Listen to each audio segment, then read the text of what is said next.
Assalamualaikum, hai semua, apa khabar korang? Terima kasih sebab sudah klik video ini dan jangan lupa untuk tekan tombol subscribe. Kembali lagi bersama saya Aa berbagi info dan kisah menarik.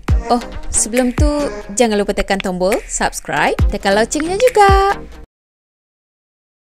Okey, sesuai dengan tajuk, kisah seram kita pada kali ini adalah tentang kisah seseorang yang pergi mendaki Bukit Batu Putih yang ada dekat Negeri Sembilan. Jadi untuk video kali ini kita ada dua kisah daripada dua orang yang berlainan dan kisah ni pun saya ambil daripada sumber internet juga. Jadi linknya saya akan tinggalkan dekat bawah sini untuk korang yang mungkin berminat untuk baca kisah-kisah seram kan. Jadi dah sedia? Jom kita mula. Okey, kisah yang pertama ni berlaku pada awal tahun 2016. Jadi kita bagi nama samaran dia sebagai Tini. Masa tu, Tini ni tengah lepak-lepak dengan sepupu-sepupu dia. Katanya dia pergi lepak dekat kedai makan, lepas borak-borak semua kan. Dan tiba-tiba je macam terlintas pula dalam fikiran dia ni, terkeluar idea untuk pergi panjat Bukit Batu Putih yang ada di Tanjung Tuan, Negeri Sembilan. Bila dah bagi carangan tadi, diorang ni semuanya setuju. So sebab itu kali pertama diorang semua nak panjat bukit tu, jadi dia pun ambil keputusan untuk call abang akak dia. Kurangnya macam nak minta tolong abang akaknya ni jadi guide lah kan. Jadi bila dah cakap dengan abang akaknya ni, diorang semua nak pergi daki Bukit Batu Putih tu. So abang akak dia pun setuju. Jadi masa tu semua orang excited. Dia, sepupu-sepupu dia semuanya excited. Dia kan tak pernah daki bukit tu. Dan itu pertama kali kan. So diorang pun balik ke rumah, tukar baju, pakai kasut, dah siap-siap semua apa yang patut kan. So masa tu diorang janji nak jumpa, nak gerak dalam pukul 5. Tapi dalam pukul 5.45 barulah diorang semua berkumpul. Baru semuanya sampai dekat tempat berkumpul tu. Katanya kalau nak panjat Bukit Batu Putih ni ada dua jalan. Satunya tu jalan trekking yang bertar dah. Dan satu lagi jalan yang agak mencabar sikit. Memang dia ada trekking dia juga. Cuma jalannya tu kena lalu ikut hutan. Dah panjat hutan tadi.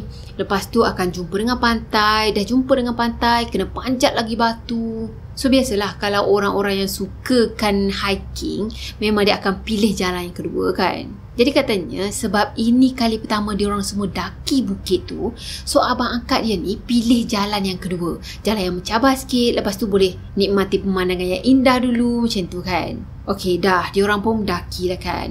Katanya mula-mula tu macam relax je lah. Lepas tu semua orang pun happy, gembira-gembira macam gitu kan. Lepas tu diorang borak-borak, selfie, ambil gambar semua. Dan sampai dekat kawasan pantai, dia rasa macam penat sangat. Jadi masa tu sepupu dia pun tanyalah kan, okey ke tak ni? Boleh jalan lagi tak? Macam tu. Dan dia pun cakap, okey kot, boleh kot. Jadi pada masa tu diorang daki bukit tu, diorang berenam. 2 orang lelaki dan 4 orang perempuan. Okey, dah sampai dekat kawasan pantai tadi, diorang pun teruskan perjalanan dan diorang akan jumpa dengan kawasan untuk mendaki batu pula. Masa sampai dekat tempat untuk mendaki batu tu, Tini ni rasa macam pening sangat. Dia dah tak ada tenaga dah nak berjalan. So masa tu dia pun berhentilah, rehat kejap. Yelah kalau teruskan perjalanan kan takut jatuh ke apa kan, nanya pula kan. Jadi ada salah seorang sepupu dia ni pusing balik. Lepas tu datang pada dia. Dia tanyalah kan, kau okey ke tak ni? Weh, asal muka kau pucat macam tu. Tapi Tini ni dia cuma diamkan diri je. Dia macam yelah tak larat dah nak jelaskan apa yang berlaku pada dia masa tu. Dan tak lama lepas tu, dengan tenaga yang masih lagi tersisa ni, dia teruskan juga perjalanan. Dia kuatkan diri untuk pergi panjat batu-batu tu. Yelah kalau nak patah balik kan macam jauh sangat. Nak tak nak memang dia nak kena panjat juga batu tu. Dalam masa yang sama ada jugalah sepupu dia ni yang macam lemah semangat sikit.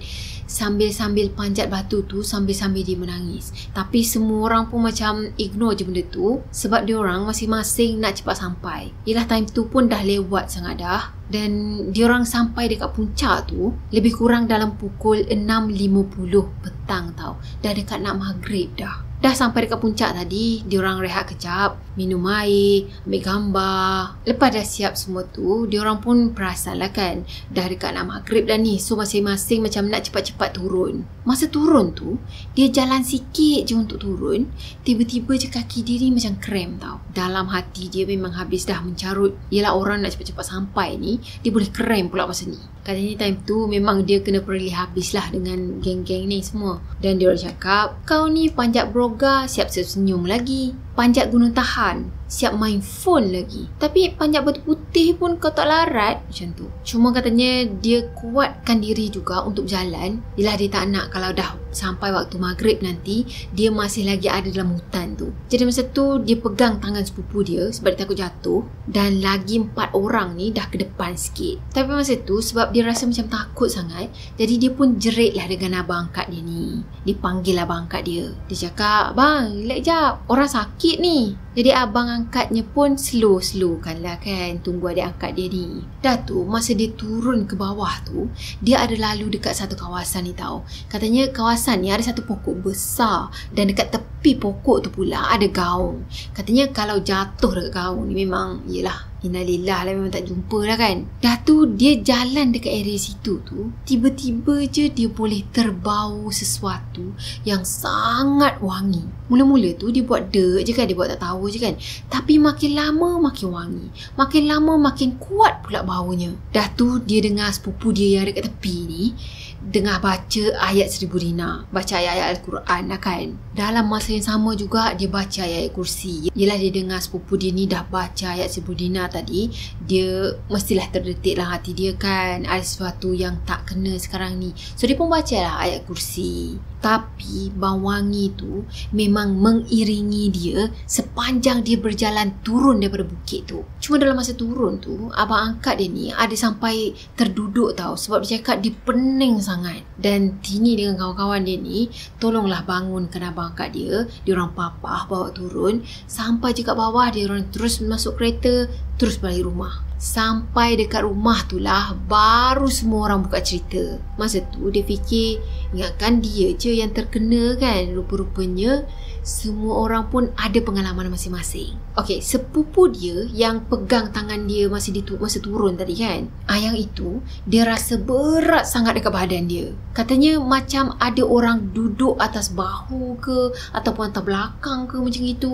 Kan rasanya berat kan, nak berjalan pun macam, yelah, terkuras jugalah tenaga ni. Dan dia juga ada dengar yang nama dia dipanggil tau. Ada orang panggil nama dia dekat tengah-tengah hutan tu. Mestilah sesuatu kan. Jadi sebab itulah dia baca ayat 1000 dinar. Abang angkat dia pula cakap yang masa dia pening tu sampaikan dia terduduk, itu sebab dia rasa macam ada sesuatu yang dah langgar badan dia. Langgar pula bukan slow-slow tau, tapi macam dia rasa kuat sangat benda tu langgar, sampaikan dia rasa pening, dan itu yang dia terduduk. Okey, sepupu dia yang 3 orang lagi tu, ada seorang lelaki, 2 orang perempuan. Katanya dia orang bertiga ni dah jalan dulu, dah jalan ke depan. Dia orang jalan dulu sebab dia orang tengah cuti masa tu. Mungkin esoknya kerja ke apa kan.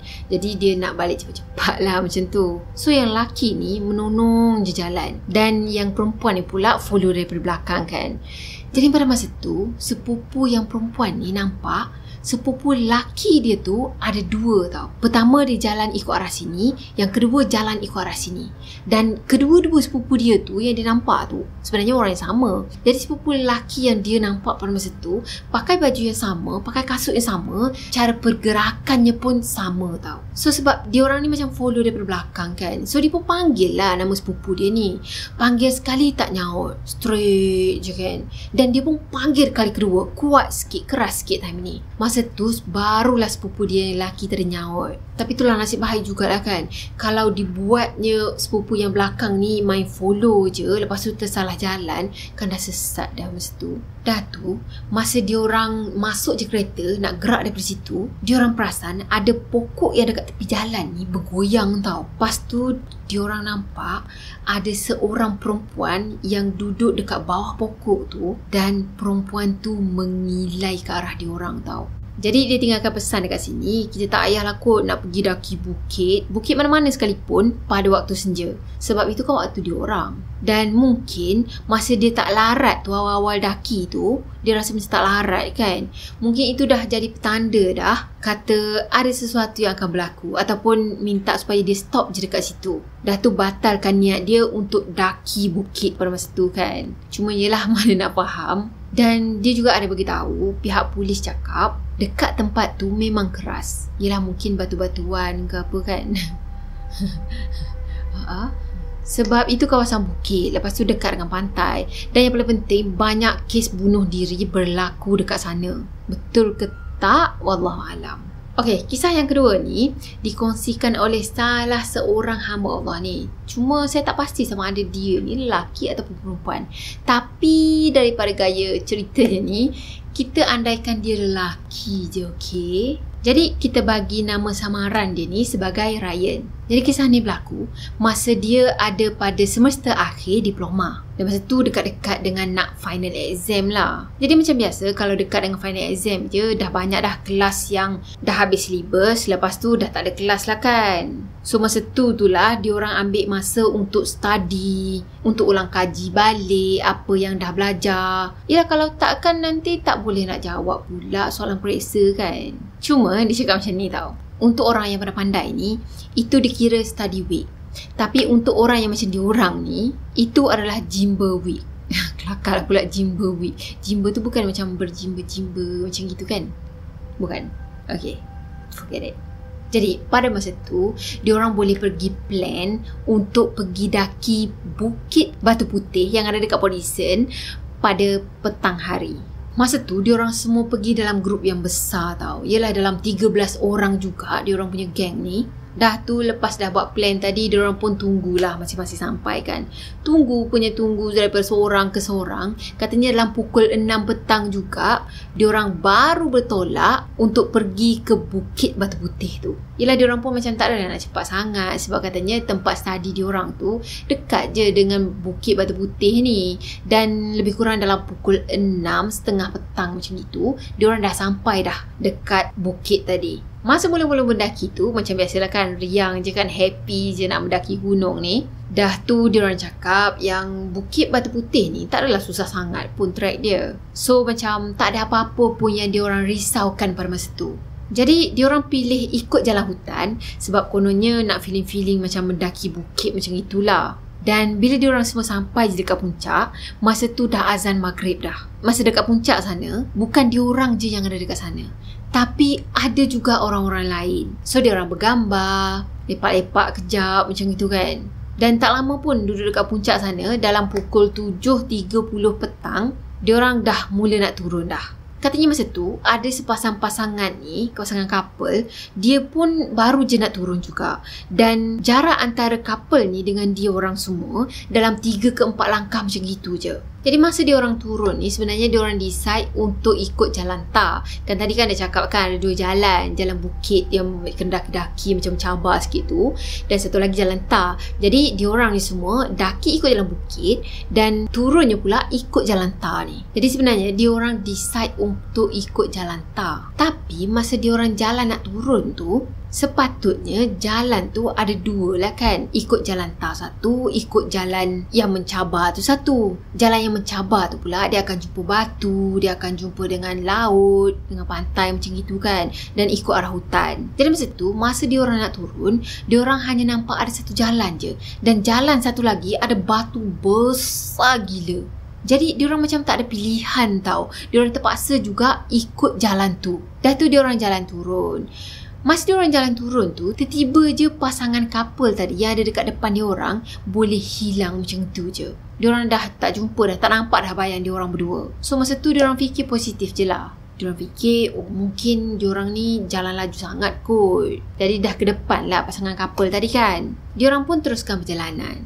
Jalan punya jalan. Dan tiba-tiba diorang dengar bunyi ombak tau. Masa tu dah start pelik dah. Yelah kalau diorang ikut jalan tar, sepatutnya diorang tak akan jumpa pantai. Diorang akan terus jumpa jalan raya kan. Tapi masa tu diorang ni turun balik ke laut. Dan diorang keluar dekat tempat yang katanya viral dengan jumpa akak Ponti tu. Jadi start daripada situlah diorang dah mula pelik dah. Lepas tu dah mula ada gangguan. Gangguan yang diorang terima masa tu, ada yang dibelai dekat bahu, dibelai dekat telinga, dekat tangan, macam kena sentuh-sentuh macam itu kan.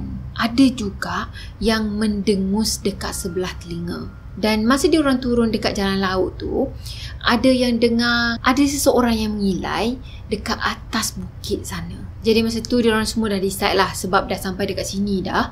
So kita teruskan je lah perjalanan. Kita ikut je jalan laut ni dan terus keluar dekat dengan Blue Lagoon tu. Yelah, diorang pun dah tak nak masuk hutan balik, lepas tu pergi cari jalan tar tu kan. Dan tiba-tiba salah seorang daripada mereka yang diorang gelarkan dengan nama Zack, dia tak sedarkan diri tau. Dia dah kena rasuk dah masa tu. Mula-mula tu diorang ni semua tak perasan, tapi tiba-tiba je si Zack ni dia jalan laju je, katanya dengan bahagia macam gitu, jalan ke arah batu-batu karang. Jadi masa tu diorang ni semua macam struggle jugalah nak balancekan diri, nak kena pijak batu itu, pijak batu ini kan. Tapi si Zack ni boleh jalan macam seolah-olah jalan atas tanah, jalan atas tar. Jadi diorang ni semua macam pelik lah kan. So diorang pun panggil lah si Zack ni. Dah panggil-panggil Zack, Zack, kau nak pergi mana? Macam tu kan. Dan Zack, dia boleh buat tak tahu je, terus jalan straight, seolah-olah macam dia dah tersangat biasa dah dengan jalan tu semua. Dan tiba-tiba salah seorang daripada diorang ni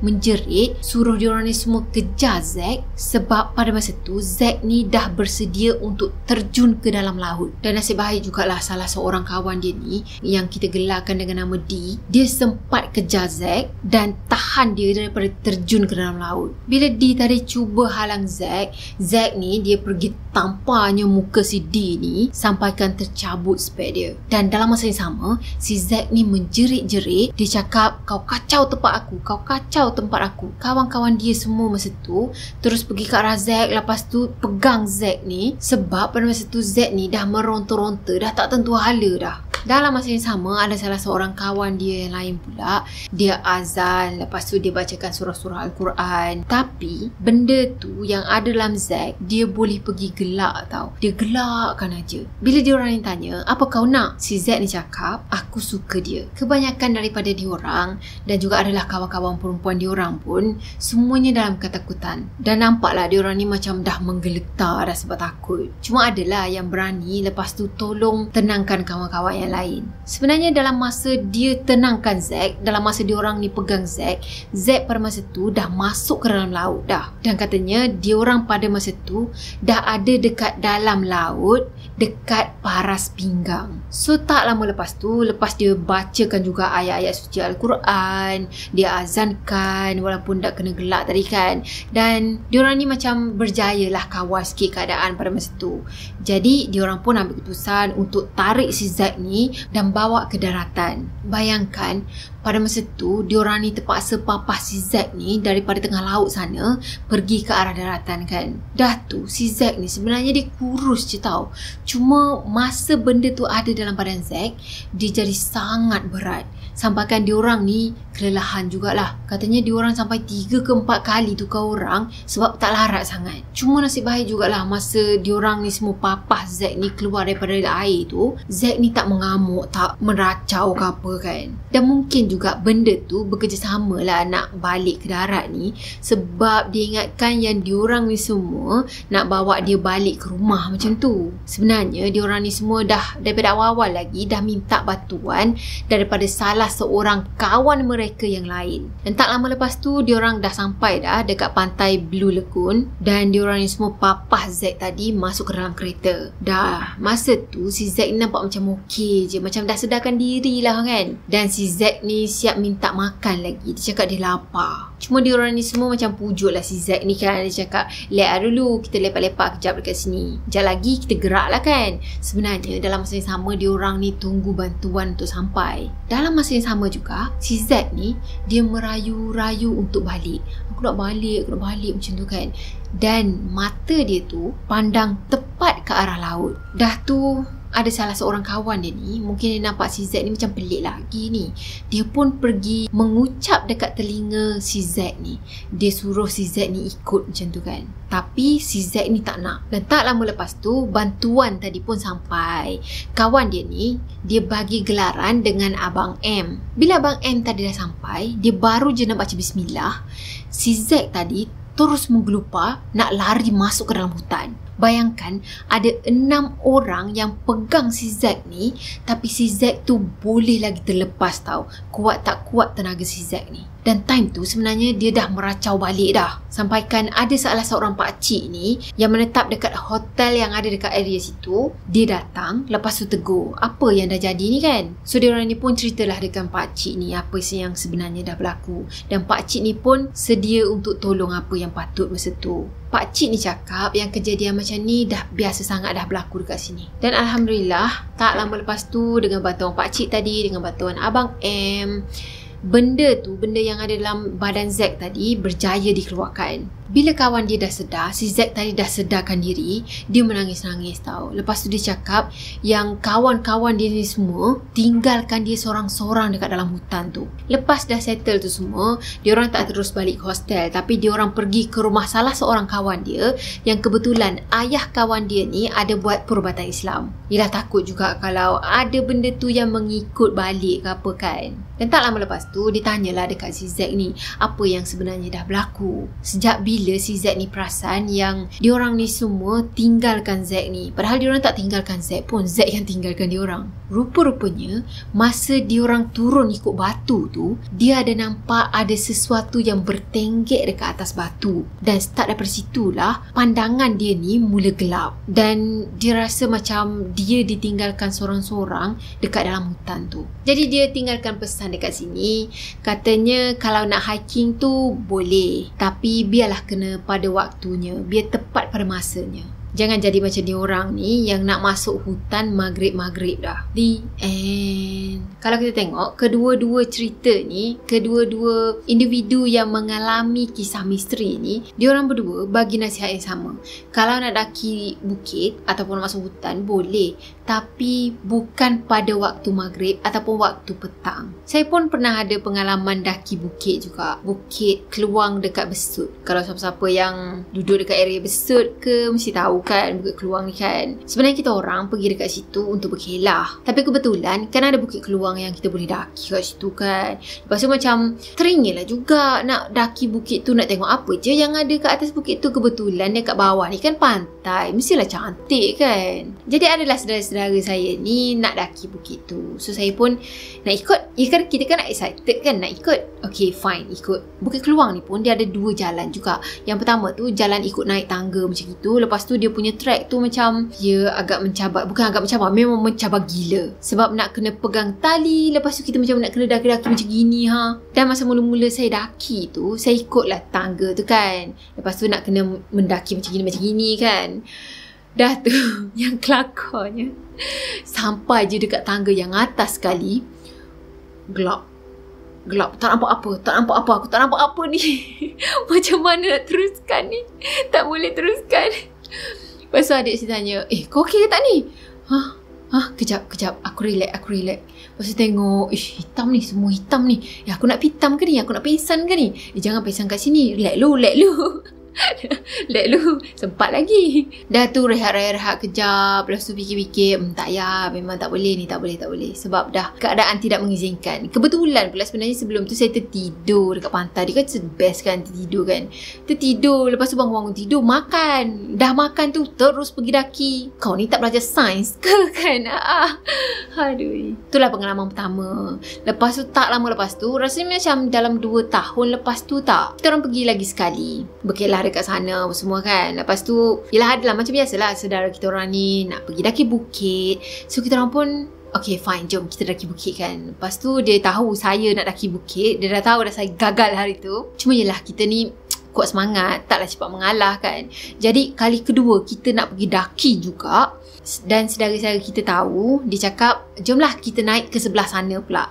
Sebelah sana macam okey sikit track dia, tak adalah mencabar macam yang tangga ni. Kalau yang tangga ni memang mencabar gila sebab kita kena panjat dia, kena pakai tali. Lepas tu adalah macam tanah-tanah yang tak berapa nak rata macam gitu kan, bukit. So saya pun cakap okey lah, jom kita pergi ke arah sana. Daki tu tak sampai separuh lagi penat.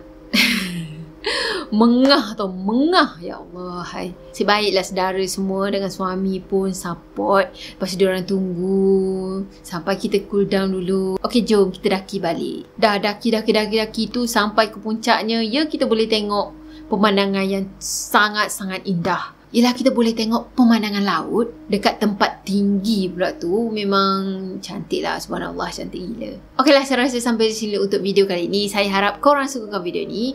Jadi macam biasa, kalau korang sukakan video ni, jangan lupa untuk tekan tombol like, comment, share dan juga subscribe. Jumpa lagi next video. Bye bye, selamat buka, bye bye.